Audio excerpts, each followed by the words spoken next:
Welcome back to another episode of Trigger Warning. I know it's been a minute that I've been in here. I'm your host, Kim Osorio. I'm here with TT. Hi, guys. I am happy to be back. I feel like I haven't seen you in so long.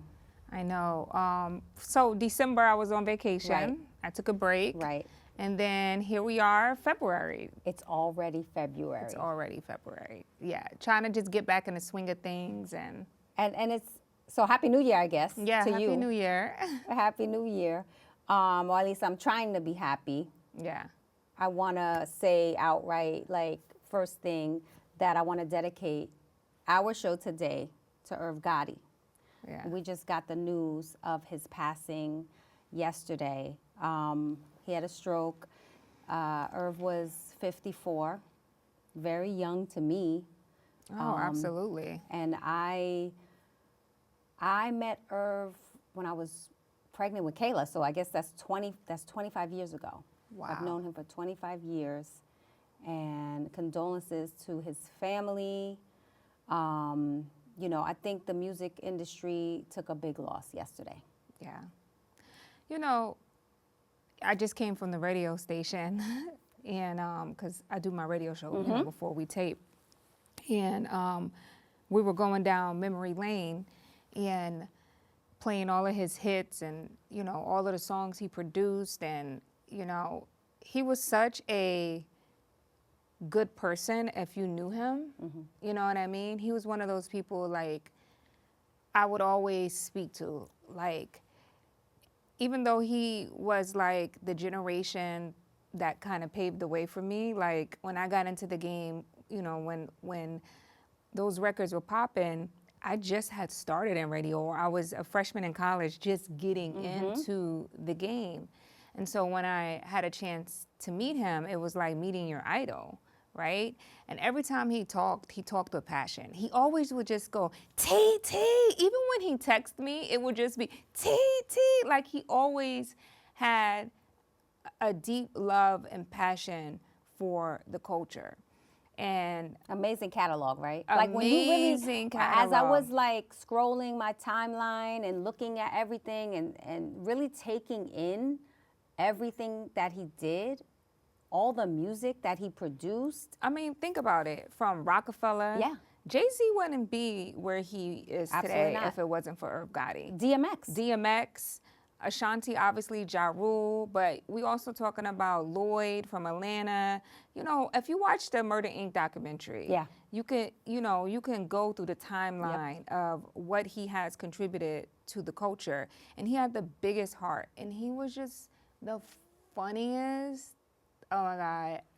And I told myself I wasn't going to tear up. Don't do it, because don't do it. He was the funniest person to ever know, right?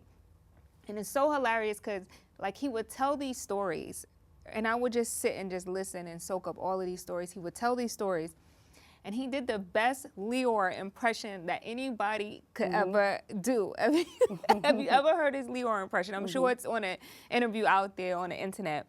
But I never forget when he was telling me the story about DMX, and he said that he wanted to sign DMX, and he was telling Leor about DMX.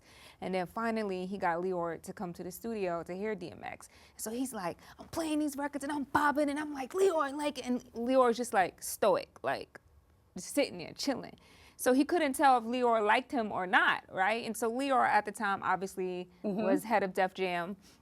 And so he goes, they come out the studio, and Leor goes, this is the fucking biggest thing ever! This is the fucking biggest thing ever! And the way he told that story, I was just crying because to know Leor and to know how he sounds and talks, and Irv is the only one who could embody Leor's personality and how he moved, and like, he just told the best stories, and we had such a good relationship. Every time, even up until like recently, he was still producing. Yeah. He would send me records all the time, and he would be like, I still love this shit, TT. I still love this shit.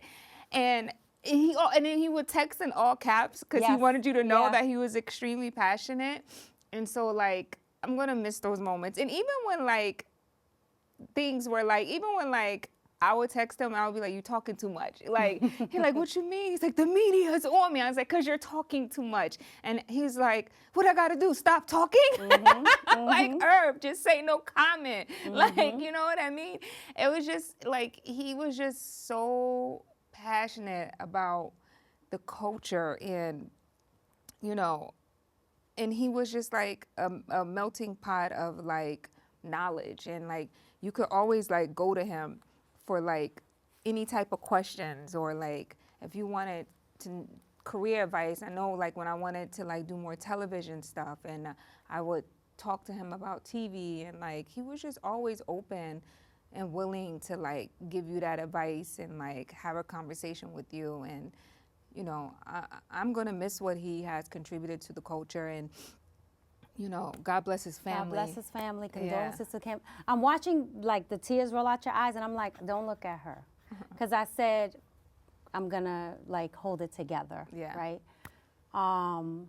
It's emotional, I think, for a lot of us in our generation. I know Irv's worked since the Mike Geronimo's days, right? Like, wow, that's a classic name. Classic records. But there was, his career was so full of rewards, successes, but also of failures too. Yeah. Right? And, you know, I didn't want to come on here, and I just only wanted to say positive things about Irv, right? But yeah, like I get emotional talking about it. Irv and I weren't speaking, right? The last time that I saw Irv, he was yelling at me at the top of his lungs. And, you know, this was maybe 3 or 4 years ago. And this is, you know, he's very spirited, very passionate. So we were in a disagreement, right? And maybe had I seen him after that, we would have been able to talk about it. And I could have been like, you was wrong, because I would have said that. You was wrong for this. But it's hard when, you know what I'm saying, like that last interaction kind of stops you from speaking to somebody, and then this happens, right? Yeah. All I could think about yesterday was the good times. All I could think about was all of the time that I spent with Irv, with Murder Inc., back when I was at the Source. And he helped me a lot. Yeah. I had a lot of wins in my career because of him. I met Irv through Gabby Peluso. Yeah, she's still in the game, by the way. Right, Gabby Peluso, shout out to Gab, I know she's hurting right now, made sure that I knew who Irv was. You better write this, and, you know, like, y'all gotta hear this album, and really, really going hard. Like she did for all her artists, but, you know, really going hard for Irv and his presence in hip hop and what he was contributing back then. I was pregnant when I met him with my daughter, and I went to a listening session. I forgot which Ja album it was for. And that's how we met. But as I started to, you know, become into my editor-in-chief role, Irv was always on my line. He was passionate. He was passionate. Very passionate. He was passionate. someone in the game who was always going to make his voice heard. That's how I can say it.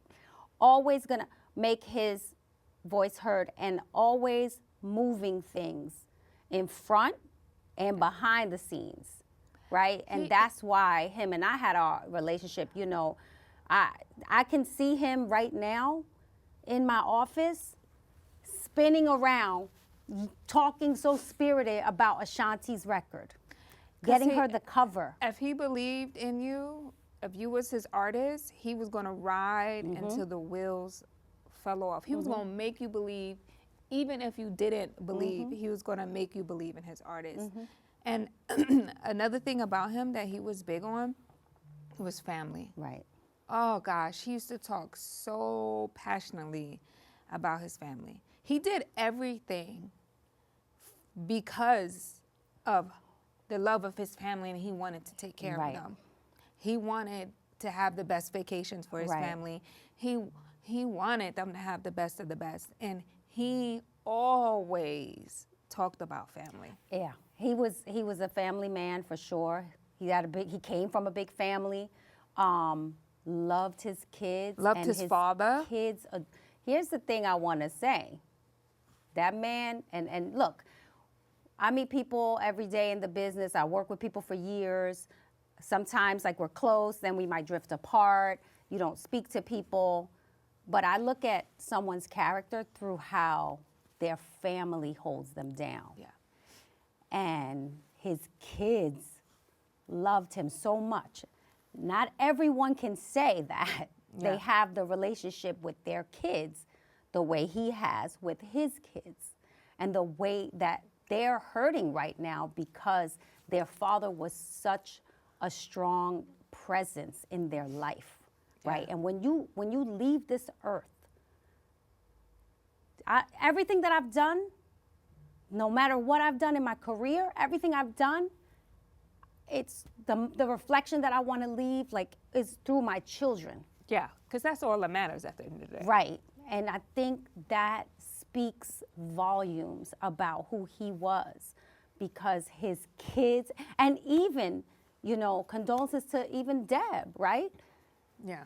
His ex-wife. But it's like, I don't even think of her like that, because they were such a strong family unit together, despite the fact that they were divorced. Yeah. Right? So, like, it's something definitely to be celebrated.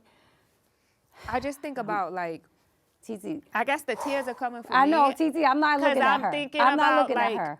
How many, like, sometimes I sit back and I question, like, after all these years, do I still want to be in it? Mm-hmm. Because so many people that I looked up to is gone. Right. From K. Slade and Mr. C to Fat Man Scoop to Clark Kent, Irv.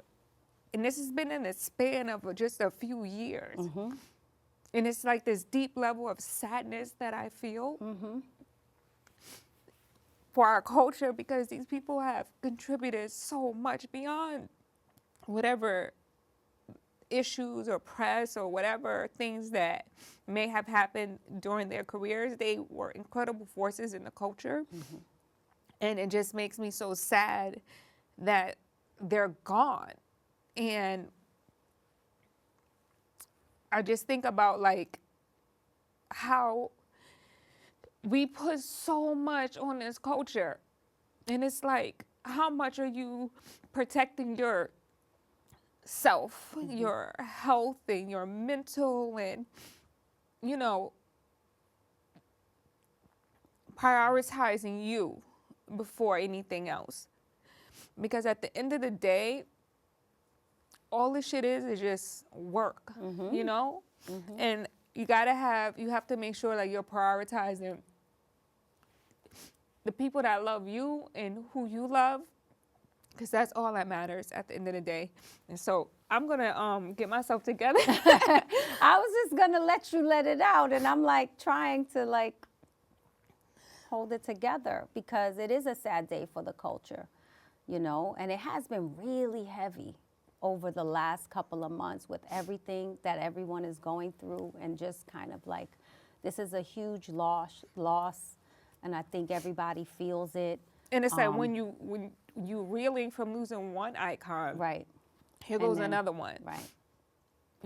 And that's the thing. I think so many of us internally and were young, friends by the way, of Irv, right? And it's like people at a certain time, like I hadn't talked to him, but I can remember being in his car and hearing Ashanti's album, right? Like, and him not stopping until I said, okay, I'm gonna push to put her on the cover, because he was fighting for that, you know what I'm saying?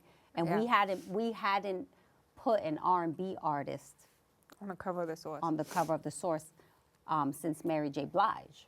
Yeah. And I remember that Irv wanted that. He was like, no, I'm gonna show you why. And he was right. Like, we did the Princess of hip hop R&B, whatever it was, right? And I remember how passionate he was about what he did and how much he loved what he did, right? Making music, just being in this business. And, I think there were at times, in his history, controversial moments, right? But getting through those moments and reinventing yourself, coming back, sustaining, like that speaks to his longevity. That speaks to just, His will to win. His will to win. And he always took adversity as a motivational factor in his life. Like, he always just put it on his back and just like, when we were talking about the Murder Inc. documentary, Irv and I, because he had asked me to be a part of the documentary. And I said, sure. And I went out to LA and did it.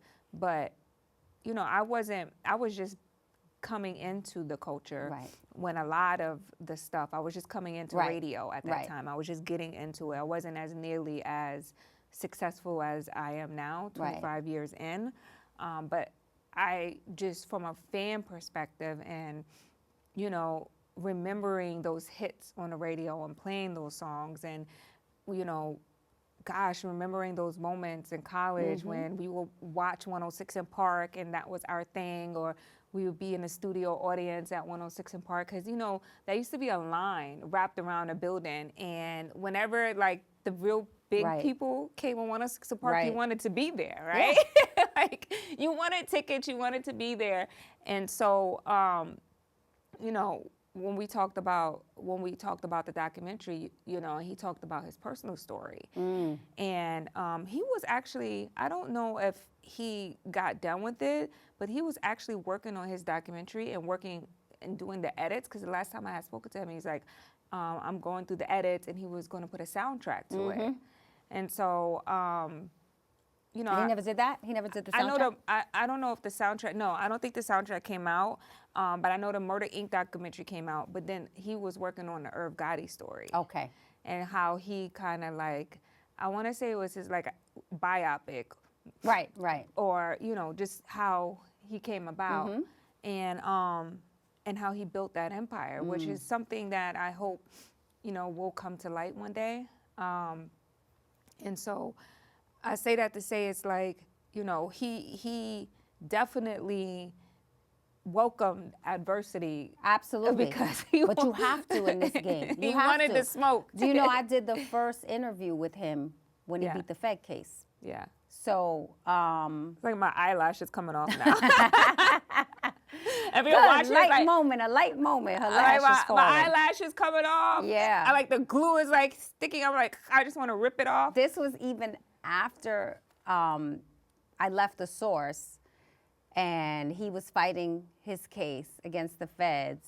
When he won that case, they did a celebratory boat ride around in Miami. So I went down there with the BET crew. I was working with BET at the time, and we did the first interview with Irv after he got off. It was like a 2-hour interview, and I don't know where the footage is. I gotta find it, but. And some of it aired on Rap City, and the rest of it aired on digital. I was working for the digital department at the time. But it was like, I gotta find that footage, because it was an incredible interview. It was capturing that moment of victory after such a hard time in their career. Yeah. So now I really wanna find that. I went through my pictures yesterday to find the photo that, I have a few photos with him, but there was this photo from either a party or something, and then we did a Source Hip Hop Under Attack cover years ago. And a lot of people, and nobody on the cover, just a black cover, Hip Hop Under Attack. A lot of people didn't want to support at the time because of what was going on. Sorry, I got to make sure I have no snot running down my nose. So no, keep you talking. don't. I can talk from here. Okay. And of course, Irv and Chris came and they supported. I had a photo for that. So I was looking for that photo, and I posted this morning that photo, and I got a lot of support for the things that I said, because what I said in the post, which I really meant this, it was people are going to say what they're going to say, but in the media, I want us to not give attention to anyone who would stand in his light right now with negativity, right? And that was my point. And I think there were a lot of people who didn't say it but wanted to say it. Yeah. But when you say it, you're kind of like shining light on that situation. But overall, like, this is such a hard time for his family, for people who were really close to him, and even for us in the community. So I just felt like saying that. And a lot of people were calling my phone. A lot of people were calling my phone, thanking me for posting that.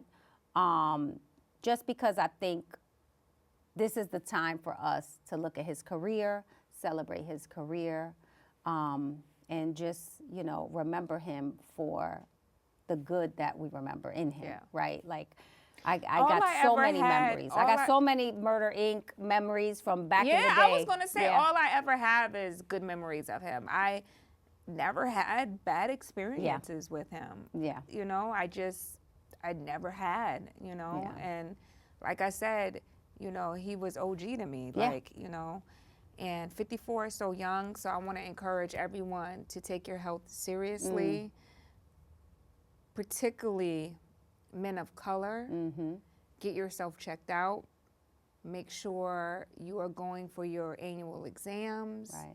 You know, it is so important for you to take care of yourself and take care of your health, you know? Yeah. So it was a tough year. I think even this is coming off of the news. I also want to give a special shout out to Barry Michael Cooper, who also succumbed to a heart attack a couple of weeks ago. He was the writer for New Jack City. Oh, wow. He also wrote Above the Rim. He was one of my OGs, right? So Irv and I are kind of like the same generation. Barry Michael Cooper was someone that I really looked up to, and he was also very supportive of my career as a writer. And I spoke on a panel with him last year at Columbia School of Journalism, and it was a great experience. And I just, you know, you never know that that's going to be the last time that you see somebody. Yeah. Right. That's why it's important, I say, to focus on the love that you have for those who love you, and the love you have for others, and everything else. It doesn't matter. Yeah. It doesn't matter. Yeah. You know. On a lighter note. Okay. On a lighter note. Can we say congratulations to Beyonce? She finally won Album of the Year at the Grammys for Cowboy Carter. Yep. And she announced the tour. So I'm trying to figure out if I'm going to do Paris or London, because I want to experience Beyonce outside of the U.S. Okay, I can see that. Yeah, because I've been to like every Beyonce concert. Her concerts are, basically every concert. I went to the last one. I thought it was the best concert I've ever been to. Yeah, the last one was pretty darn good. I spent a lot of money though on those damn tickets. No, those tickets are outrageous. B, we need you to come on. I need something, because my daughter loves Beyonce, so I took her as a gift, and those tickets are crazy, right? Yeah. Yeah, I've been to every Beyonce concert. Yeah. Every Beyonce. I went to, actually, I remember going to one of the, I think when Crazy in Love was out. Oh, yeah. I remember going to one of those. I've been going to Beyonce concerts since she was on tour. I believe it was Beyonce, Alicia Keys, and Missy Elliott. Definitely. I give Beyonce definitely probably the best show, hands down. Oh, my God. And she sings live. Yeah. She doesn't like of everyone. Like, I don't really think anyone is doing a better show. Her stamina is crazy. Her production is crazy. Her production is incredible. I remember at MetLife Stadium, this is before the Renaissance album. I forgot what album it was, but she was at MetLife Stadium. Lemonade? I don't know if it was a Lemonade tour. I can't remember. That's when Khaled was opening up for her. And, I didn't go to that one. And I went with Remy, because she was performing on Khaled's set, so we went together. And it had like a little like opening where like fans could go, pit? Like in a pit area. Yeah. And she was literally like, I have a video. She was like, I'm like standing right there, and she was literally like right here. Like, right there? And she was singing Halo, right? And she was singing word for word, live, like not to track.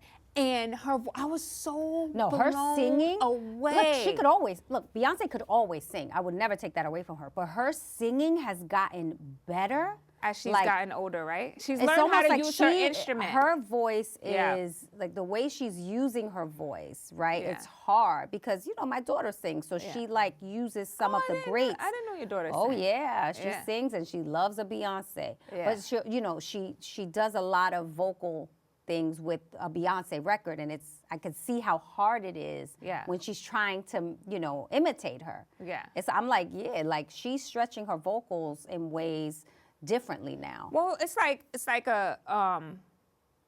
an instrument. You learn how to use it better and better over time, right? Yeah. And so like hers are clean. Like you don't really catch, I'm one of those critics. I'll catch you messing up your vocals.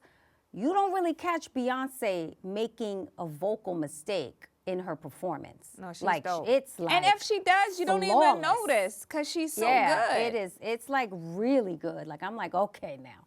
Like her vocals to me are exceptional these days. Yeah. So even when I went to the concert, I was impressed. I was like, this is incredible. Like, and no, what and she's then doing. her dance when she's dancing Yeah. and singing at the same time in those heels. I'm Yeah. like, girl, She's killing it. I give her could that. barely come up from the car to the concert in these damn cowboy boots. How the hell I you really don't dancing think this performance? anyone is even like, I think it's like real far. Like she's really high up there just in terms of performance. So congrats to her with the Grammys. I think, I love the meme that has come out of that, the surprise meme that she does, right? I think it's great.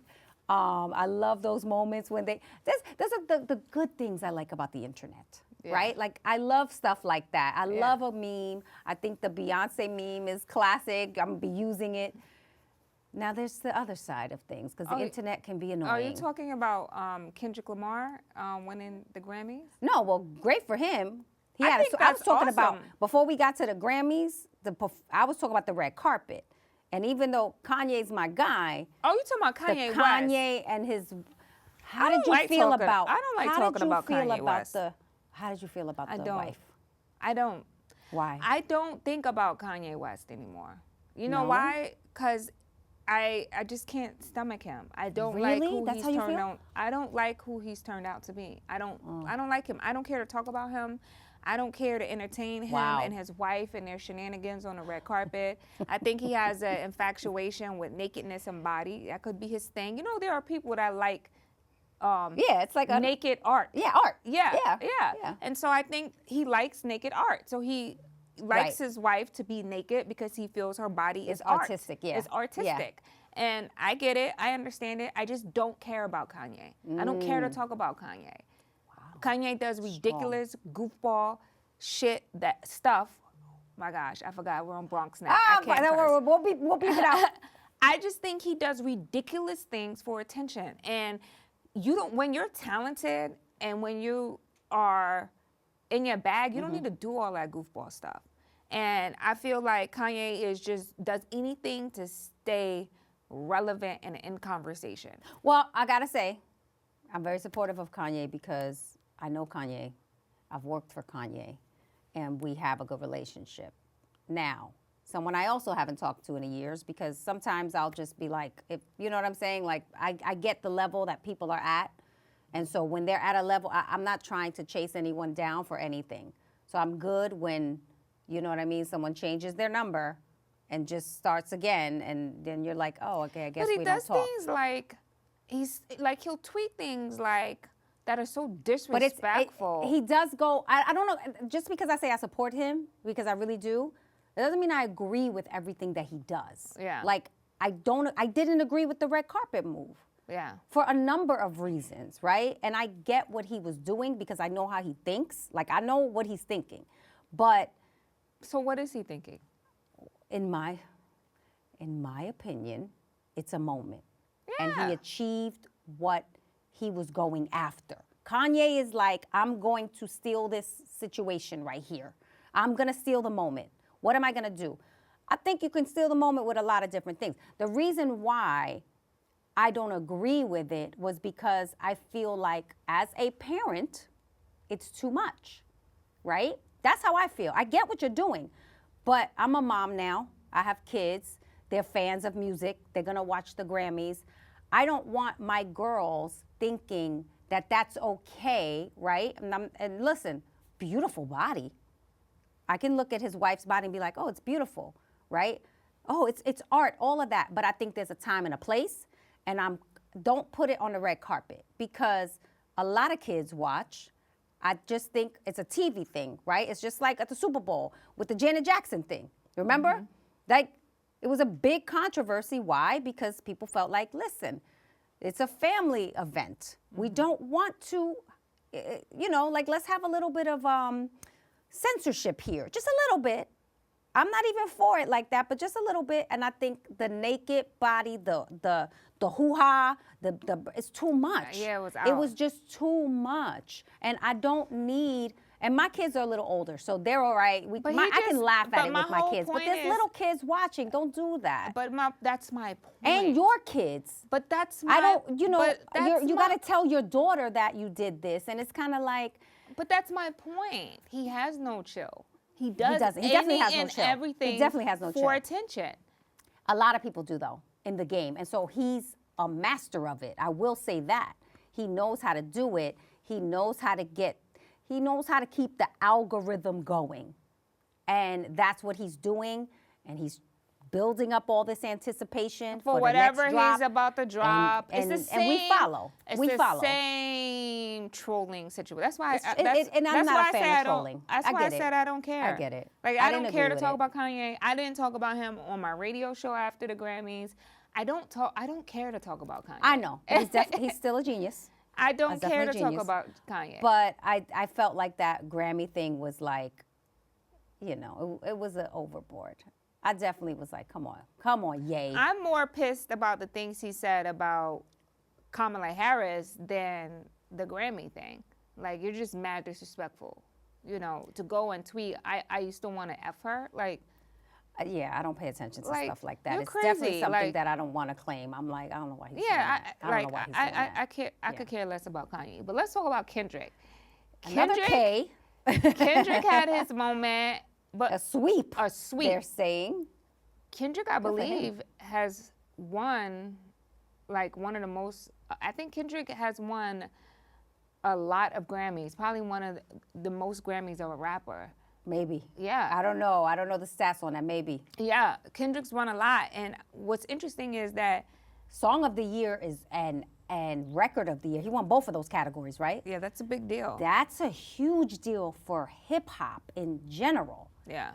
It's huge for an artist, but just a hip hop artist. And then I know nobody's ever done that. And now the Super Bowl, he's going to have 2 weekends back to back. I can't wait. I can't wait. I have to admit, I can't wait. It has to be something big for me. If it's not, I'm going to be mad. Well, SZA is coming out. Who else do you think something has to happen. It's got to be something else. I don't know what it is. I don't know what they have planned. It's New Orleans. Yeah. There's going to be something. Well, Lil Wayne isn't going to be there, clearly, because he came out on social media. He put a video up and said... I think he's going to bring on Master P or something. That he wasn't going to be... It has to be some sort of New Orleans thing. Well, I saw Master P. And the tanks and all of that. I recently interviewed Master P. So did we. And I asked him about it. And he didn't give you no tea. He said that he didn't get a phone call yet. Oh. But that was a few weeks back, so... It's got to be something. It's got to be something. I don't know what Kendrick has planned, but he's not going to come there and just be regular. He's just not. Not after all of this. Yeah. So I'm waiting for it. To me, it's an exciting moment. Yeah. So I'm excited. I'm sure he's going to drop a new album, too. I mean, even though he just dropped one. His work ethic is crazy. Yeah. But I support all the hip-hop Geminis. I have this whole thing about it because I'm a Gemini. So I'm always like, so we different. What's the whole thing with Gemini rappers? They're brilliant. They're brilliant, all of them. You got the best: Biggie, Pac, Kendrick, Kanye, Andre 3000. Like, I go in on this Gemini thing. Like Remy. Yeah, Remy's a Gemini. Jadakiss. Yeah. I always talk about this. I'm like, there's something there. Like, I don't know. We identify. It makes me feel part of a elite group of thinkers. I think we think different. And there's so many more, but Lauryn Hill. Gemini. Mm-hmm. I think it's just a thing. What do you think about Dolce winning Best Rap Album Only 3 women won that category. Her, Cardi B, I wrote her and bio Lauryn before Hill. she came out. And I remember. So I don't know how I don't even write bios anymore. You know Yeah. this because I told you this when I wrote your bio. I was like, I don't do this anymore. But every once in a while, someone will be like, oh, do you write a bio? Oh, let me, do a little research. And this was, I guess, 3 years ago, 3 or 4 years ago. And I get on the Zoom with her, and I'm like, I'm amazed. I'm like, she's brilliant. But I have to say, I didn't see it because I almost thought she was so talented. And for women, it's kind of like you be talented as a woman, but if you're not selling ass, right, and shaking ass, you don't really get to that level. So I just remember thinking how brilliant she was. I was excited about her music. She had only had like one song at the time I wrote the bio. And when I saw her win, I felt good. Yeah. I felt like there's hope for women in hip hop. I just felt good about that because I think there is a change. I think as a culture, I think we are tired of the same old same, and we are looking for that type of brilliance. Yeah. And so to see her win, Yeah, she's yay, super dope. good for her. Yeah, Good for her and her acceptance speech was beautiful. Her and Beyonce's acceptance speech was beautiful. But she's so talented. I remember writing her bio, and it was just, when she told me she was from, I think, Tampa. She's from Florida. Yeah, I was like, I don't think there's ever been a rapper from that area. Wow. I just thought it was different, right? It Yeah. was, I like that, right? Like to interview people and then find out like those different nuances about who they are and where they come from. And so she was very intriguing to me. So I think she has a lot to offer. Do people still use bio writers? No. Because they use Chat GPT now, right? That's why I stopped writing. Because I was like, oh, y'all just don't want to pay. Y'all just going to be like, write me a bio. But I like to take pride in my work and think that when I'm actually writing, it's giving you something different. Yeah. Right? I've Chat GPT things and used AI. It's funny. I Chat GPT'd myself with my girls at the table. We were out to dinner somewhere. And it gave me a whole husband that I don't know who this guy is. I forgot his name. But it was like, Kim Osorio is married to such and such. He is a lawyer I was like, where is he? That was Chat GPT. I said, where are they getting that information from? They got it but wrong. They got a lot of stuff wrong because then I started doing it to all my friends. Like I was on a 3-way call with 2 friends who shall remain nameless, but they're like on TV, and we were Chat GPTing stuff, and it was hilarious. Like it was all wrong. All the information was wrong. Wow. I don't rely on that because I know it's like just this automated, hire a bio writer, hire a writer. It's so funny because I was at dinner with a couple of lawyers, and they were, and I was asking them, do they use Chat GPT? And they were saying that they have some type of AI software, but at the end of the day, you still have to read over the documents because they be making up case studies. Like AI just makes up case studies that didn't happen. You have to be accurate. And so I like to think that there's always going to be a place for like true writers and journalists, but it has definitely changed the game, even in TV, like streaming and stuff. Like I was just having a conversation with one of my old supervising producers this morning about the rates that we're getting offered. It's dropped. Yeah. So everyone's kind of out here like, oh, and this happened with writing. That's why I stopped. I don't do a lot of articles, but I stopped writing years ago because it was insane the amount of work I had to do and produce in order to keep myself sustainable at a certain number. Yeah. And so I'm always good for the pivot. I was like, I can't. Yeah, I mean, listen, media has changed a lot. It has changed, even radio. Yeah, radio too. Even radio has changed. Now it's like content now. It's content. It's all about content. I'd rather be here doing a podcast than sitting behind a microphone 5 hours a day. Yeah, and so I think we're all kind of like learning like this new media, this new space, even for us as writers, and we have to lean on each other to try to help figure out where's the bank, where's the money going, because I think that's a problem. Like whatever money was in the business when we were up has been shifted and is going somewhere else. Digital media. Yes and no, because it's kind of like, I don't know, even in digital media right now, like I hear people talking about the rates they're getting, the money, and I don't know. I feel like we have to start taking control of ourselves. We are the product. Well, the thing is, you're going to have to embrace this technology because it's not going anywhere. I know that. It's even going to get, once they start sophisticating these robots even more, and what Elon Musk is doing with these, you know, robots and everything that's going on, but pay attention. It's not just that, right? We need legislation, right, that's going to start checking these things, like just like the artists right now and what they're getting per stream, right? I don't know what it is, but it's something ridiculous, like 0.0000001. Yeah. Right?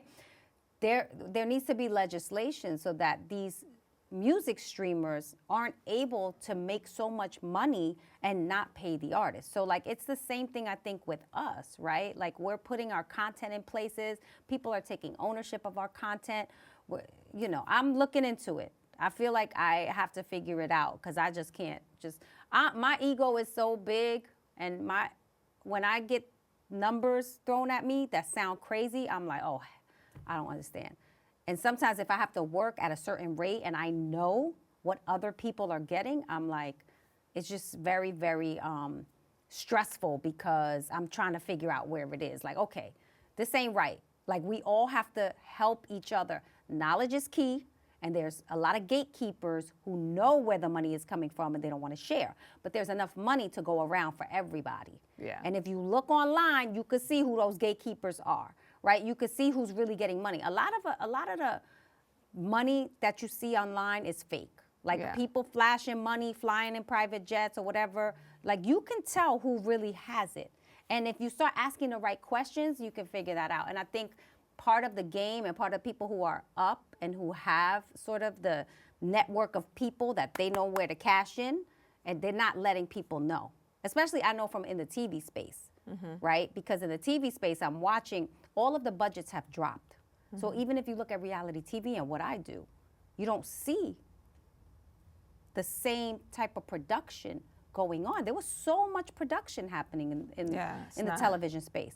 But what I do know and what I do see is that a lot of the bigger production companies who produce the other shows that maybe our culture don't watch, they are now looking at our talent. So they're trying to cut us out. Producers, production companies. By going straight to that talent. They cutting us out. Yeah. Because they know who got the numbers. And so we have to keep each other in. And, you know, I mean, that's a challenge. And I think that goes across the board, not just for TV. I think that's the music industry. I mean, it's across the board, media, of course, all of yes. And then it's only going to get even worse when you add in, you know, AI. If you gotta know it, you gotta learn it, you gotta understand it, you have to embrace it. It's not going nowhere. Technology is here. Media has changed. You know, all the time I'm like, either you're gonna sink or swim, because if you're not stepping up, you're gonna. It's crazy. Speaking of crazy, though, you were telling me about the lady who went to Pakistan, who catfished, thought she was marrying a 19-year-old. I'm so happy we could have levity in this moment. It's a dark, ugly day outside. I'm not even gonna lie. I put this. I'm bringing my phone in because I sent this to my group chat with my sisters. I said, "Why is this lady?" Onija or Onija I said, why Robinson. is this lady trending on social media who went to Pakistan? So, okay, 33-year-old, I think her name is Onija Robinson, went to Pakistan and was supposed to get married to, and I believe the person was 19, the man was 19, I don't know his name. So she's supposed to get married, something happened, I don't know what happened. All I know is that I see this news conference that she's holding. This woman is from New York. That's the first thing I want to say. This woman is from New York. And you can hear it in her voice. Like she talks like a New Yorker. But it's wild. Like there were like all this news cameras. Did you see the clip? Yeah, I saw it. Or she's like saying crazy things. Mind your business. It's crazy. She said, I'm going to need $20,000. I'm going to need $20,000. That's the best thing. But you know what's crazy is I saw a video where allegedly she was in a mental health Okay. See, mental health center or whatever. They finally... There's definitely a mental health issue there. So I'm just like, wait a minute. There's definitely a mental health issue So there. you would rather go to another country and act like this, not knowing their laws or how long they could keep you? Country, yes. So she's like, and you know those laws in those countries are so strict. This lady got a hijab on, talking about, I'm gonna need $5,000. And she was like, you talk too much. Be quiet. It was like a reality show. Yeah. But this is why we pay attention. This is our new reality shows. This is why we pay attention. It was like a reality show. And now we're following her. You know, they said that she was supposed to get on a plane to go back home. And she wouldn't go. She wouldn't get on the plane. And then I saw... I just pray for her safety. I know, because I saw a video of them checking her into a hospital. I guess a psych ward. And I'm just like, bro, like, you really in a psych ward in Pakistan? That whole clip is going to live on for so long. Like, people are going to take her words and start using her words. You know how we do. Yeah. And start using it as, like, just kind of slang. I forgot what she said that made me laugh. I know when she was like, mind your business. She's talking to their press crazy. Yeah. I mean, I feel bad. Sometimes I feel bad laughing because I think about it like, is there a mental issue here? Yeah. You know what I'm saying? Like, I don't want to laugh at that. Clearly. But the stuff was funny. I know. The stuff was funny. I'm just like, I just be getting nervous traveling to like, but she put Pakistan on the map, though. She sure did. Because she said, I need $100,000 to, we going to fix this country. She said, and my husband is going to build on the land, and then we're moving to Dubai, but we going to build on the land. I was like, okay. I know. It was quite entertaining. I was very invested in it this morning. Yeah. I was like, this is comedy. I needed that. I needed that laugh, especially after the whole news about Irv. Yeah. So I definitely needed that laugh. She was wild. Yeah. I mean, I didn't get it at first because I was like, what's happening here? Like, Right. like what's happening? Who? So, I said this to my daughter, right? Because I always send my daughters stuff like that. And she was like, what is this? I keep seeing this lady on TikTok. yeah. Right? Because I guess now they're memeing her on TikTok. And I was like, Kayla, please watch this clip. Yeah. Because I need you to see how ridiculous it is. And I think that, you know, and that stuff trends. Yeah. That stuff goes viral fast. Ridiculousness is Just go- monetizable. Yes, it is. And I hope she's making some money off I of hope that. she gets some money off of that too, especially hopefully to pay for her mental health bills because it's going to cost somebody. I don't know who it's going to cost, but it's going to cost somebody. And where is she staying? I have no idea. What if it was like a whole, like, Because I heard spoof? she catfished the kid, like the Yeah, 19-year-old. Sometimes I do feel like when I see this stuff, I'm like, this ain't real. Yeah. What if it's like a whole Like a scripted episode of something. something, right? Because I'm like, this is not real. Like, this you is like, so who crazy. would do that? Who would do that? Who would want to risk that? Who Right. would do that? And this is the type of stuff like I could see myself writing for SNL. Right. Like I would want to be Yeah. an SNL writer, write this stuff about this lady from New York. That you know there was a whole thread about where she was from. You know SNL is going to do a skit got on it. to. You know SNL is going to. I don't know because Because SNL be always doing the funny, like when they catch something go viral. Because listen, might. I'm a fan. I'm from the days of Eddie Murphy. I used to Yeah. recite those skits. Yeah. But you know, like, and shout out to Keenan. We did an interview with Keenan Thompson on the Math Hoffa show. But, you know, it's sometimes they don't be hitting. Their skits don't be hitting. It's like they're not picking up on what's really happening outside. Yeah. And I think they might need some more writers of color in Yeah. there. That's what I think. But So did he say if they have writers of color in the room? I didn't ask him that. I should have asked him that. Yeah. How did I miss that? Well, he was on a time crunch, but we were talking about a lot of different things, but that's a good question. Next time we get him up there, I'm going to ask, how many writers of colors are of color or in the writing room. Because Yeah. I feel like, I think it has definitely increased as of recently, right? But, for a minute, it was kind of white. Wow. It was kind of white, at least. At least that's what it's giving when I'm Yeah. looking at the comedy. Yeah. I'm not trying to say white comedy ain't funny. There's a lot of funny Well, white they had comics, but they some had of Dave Chappelle on there recently, and he was hilarious. Dave was great. Yeah. But you always, to me, I always And they're see about when to they gear pull up out a for their Dave 50. Chappelle, they know. Yeah, I want to see that Peacock documentary. Yeah. They have a whole Peacock documentary on SNL, 50 Yeah. years. So I definitely want to watch it. I haven't watched it yet. I did watch the Fall of Diddy documentary on ID. In addition to the Peacock documentary, I've been watching everything. There's so many out there, I can't keep up. I know. I thought 5 episodes was OD. The Fall of Diddy was 5 episodes. I'm like, Which network is that one on? that was on it was on ID, and was that Discovery? I'm not ID sure. Discovery? Or HBO Max or something. All these networks are like combined now. I just put it on my computer and it comes up. I just like type in your I was watching service one last and night. I just- don't know what. I don't know. Was I in it?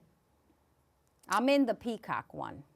I don't know. I watched the first episode and I fell asleep. You watched the Fall of Diddy.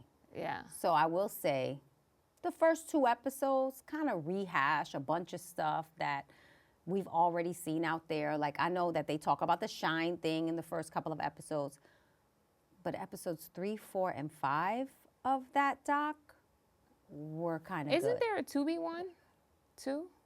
There might be a Tubi one. There's 'Cause a I know- TMZ one. Well, I know That might be the Tubi one. because they asked me like 5 times to be a part of that, and I kind of dubbed them. I They was like, asked me to be a part of the Fall of Diddy Yeah. a year ago when they started it.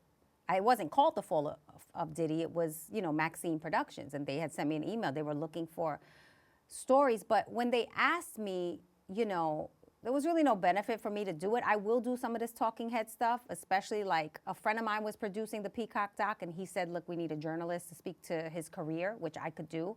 But when they asked me to do the Fall of Diddy, it was more so like, do you have any stories about it? And it was leaning in that direction. And I was like, I ain't got that. So I don't want to be a part of something just to be a part of it. Like, if you're asking me to speak as an expert or a journalist in the culture, I can do that, but I ain't got no stories that you're looking for. So maybe you need to get somebody else on the line.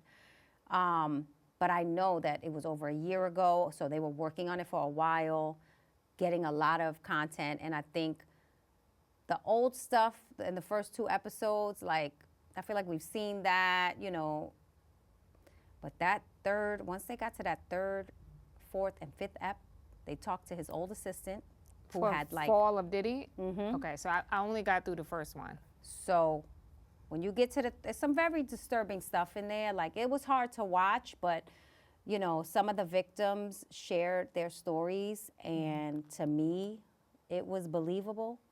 I can't be the judge of who's telling the truth and who's not. I'm just saying, if that happened to, I believe her name was Talia, she shared her story, and I remember I was like, wow, it was very graphic and very detailed. And if that's what she went through, it was a violent situation. It was not good for him, But you should watch it because she explains why she came forward so much later. I just did an interview with Day 26 on my Tap In with TT podcast. And one of the members, Q, shared some stuff in that interview with regard to the trauma that he experienced with Diddy. And it made me really sad. And, I've said this here on this podcast before. I never saw that side of him. Yeah. I never experienced that side of him. And I think a lot of people, ask me to do these documentaries, talking head stuffs, because, they know that I knew him. Right. But I didn't know this side of him. Right. And, when Q was talking in my interview, and it's on my YouTube page, but I haven't put it out yet in terms of like on my socials or whatever. Because it was just a lot going on, and I want to be very sensitive on how I put stuff out there. But one of the things that he shared, and I know these guys for a very long time. Let's just preference that. I've known them since they got into the game.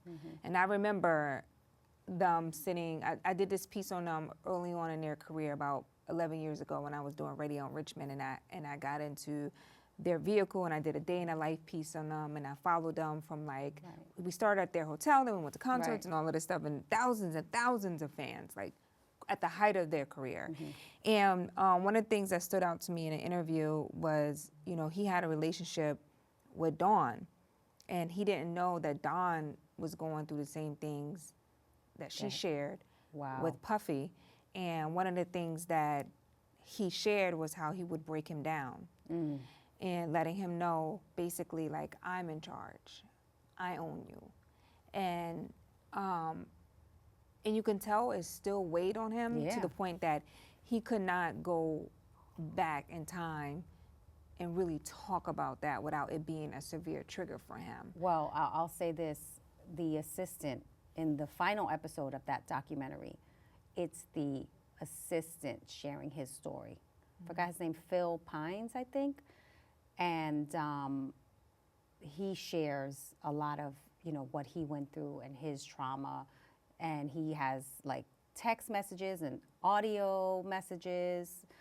You should watch it. I mean, I know we got to wrap, but I'm looking forward to your interview, especially. Where can people? Oh, it's on my YouTube channel, TT Torrez, 3 T's ORREZ. And I felt extremely bad for him, and I can tell, like, he's still dealing with that trauma. So a lot of people just thought, like, during that time, he was the problem child out the group, right? And he was the reason why they broke up. And at that time, remember, he was with Dawn. They were all in red carpets. He was the height of their career, and then all of a sudden, you heard all these rumors about this group. But you didn't really know what he was suffering with. He was just painted as the problem child in the group. But he was actually he thought he was going to die. He didn't think he was going to come back from that. A lot of people, that are sharing their stories now, I think obviously there's strength in numbers, so people are getting the courage to come forward. It'll just be interesting to watch, so... I mean, I guess we'll just stand by. We'll wait for all of these things to see. And it's just disappointing. It is disappointing. It is. It's disappointing. That's why I won't do a lot of this talking head stuff, because it's like, it's very disappointing to know that the person who brought so much joy to people's lives through music was so capable of being this person. And it's quite disturbing to watch and talk about. It's like really like, wow. And like no desire to stop. No desire to stop until now you're locked up in jail. So and I know we gotta go. Heavy. We're gonna wrap now, but it's some heavy stuff happening here on Trigger Warning. But I'm glad you are back. I'm back. I'm glad you're back. I feel like we have so much to catch up on and so much more to talk about, but make sure you stay tuned to Trigger Warning. I am your host, Kim O. You can follow me on YouTube at Kim Osorio Media and on Instagram at Kim Osorio1. All right, and I'm TT Torrez, and you guys can follow me on all socials, 3 T's ORREZ, and you can download the podcast wherever you get your podcasts. You can just click on it, download it, and subscribe to our Trigger Warning podcast, okay? Look for us, subscribe, like, comment, let us know what you think. I know, I'm definitely somebody who has been comment creeping, so I'm trying. So keep engaging with us. We appreciate you. We love you. We're in the Bronx. Trigger Warning.